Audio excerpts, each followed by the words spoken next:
Hello friends, welcome to home food recipes. આજે આપણે બનાવશું ગુજરાતી ગાંઠિયા, જેને ચંપાકલી ગાંઠિયા પણ કહેવામાં આવે છે। આ ગાંઠિયા ખાવામાં ખૂબ જ ખસ્તા હોય છે। તમે આને ફ્રાય કરેલા લીલા મરચાં અને બેસનની કઢી સાથે ખાઈ શકો છો। એ ખૂબ જ ટેસ્ટી લાગશે। આજે આપણે પરફેક્ટ મેઝરમેન્ટ ફોલો કરીને આ ગાંઠિયા બનાવશું, જેથી બિલકુલ માર્કેટ જેવા સોફ્ટ અને ખસ્તા બને। આ ગાંઠિયાને તમે એરટાઇટ કન્ટેનરમાં સ્ટોર કરીને 15 થી 20 દિવસ સુધી રાખી શકો છો। એ બિલકુલ પણ ખરાબ નહીં થાય। તો ચલો એને બનાવવાનું શરૂ કરીએ। સૌથી પહેલાં આ બાઉલમાં આપણે બેસન એડ કરી દઈશું। આ 200 ગ્રામ જેટલું, એટલે કે ટોટલ 3 કપ જેટલો ચાળેલો બેસન છે। બેસનને મેં પહેલાં ચાળી લીધો હતો, એ પછી મેં એને કપમાં ભરીને માપ્યો છે, તો એ 3 કપ જેટલો થયો છે। અને જો તમે પહેલાં બેસનને માપશો અને પછી એને ચાળશો તો એનું મેઝરમેન્ટ અલગ આવશે। તો હવે એની અંદર 1.5 ચમચી જેટલું મીઠું નાખશું, અડધી ચમચી જેટલું બેકિંગ સોડા નાખશું, અડધી ચમચી જેટલો અજમો નાખશું, 6 મોટી ચમચી જેટલું આપણે એમાં તેલ નાખશું। આ ગાંઠિયામાં તેલ થોડુંક વધારે જ યુઝ કરવાનું છે, તો આજે ખસ્તા બનશે। હવે આપણે બધું જ સારી રીતે મિક્સ કરી લઈશું।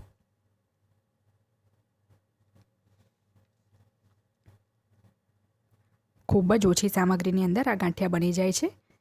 અને હવે મેં અડધો કપ જેટલું, એટલે કે ટોટલ 100 ml જેટલું પાણી લીધું છે, જે આપણે થોડું થોડું કરીને આમાં નાખતા જશું અને મિક્સ કરતા જશું। બધું જ પાણી યુઝ થઈ જશે।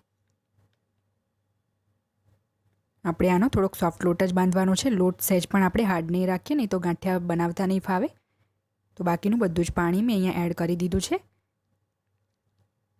હવે આપણે આને સારી રીતે મિક્સ કરતા રહીને 2 થી 3 મિનિટ માટે એને મસળવાનું છે। લોટને આપણે જેટલો જ મસળીશું અને જેટલો આપણે એને ફેંટશું, એટલા ગાંઠિયા સારા બનશે, સોફ્ટ બનશે।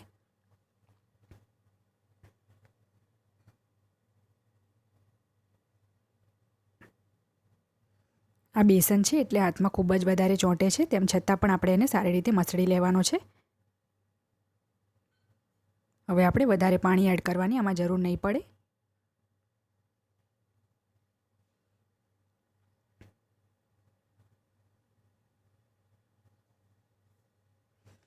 આ લોટને મેં 2 થી 3 મિનિટ માટે સારી રીતે મસળી લીધો છે અને આ હાથમાં ખૂબ જ ચોંટે છે, તો પણ આપણે એને સરસ મસળી લઈશું।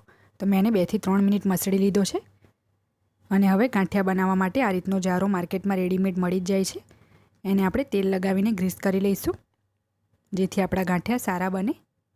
અને મારો જે જારો છે અહીંયા થોડીક મોટી સાઇઝનો છે, આનાથી નાનો પણ જો તમને મળે તો ચાલશે।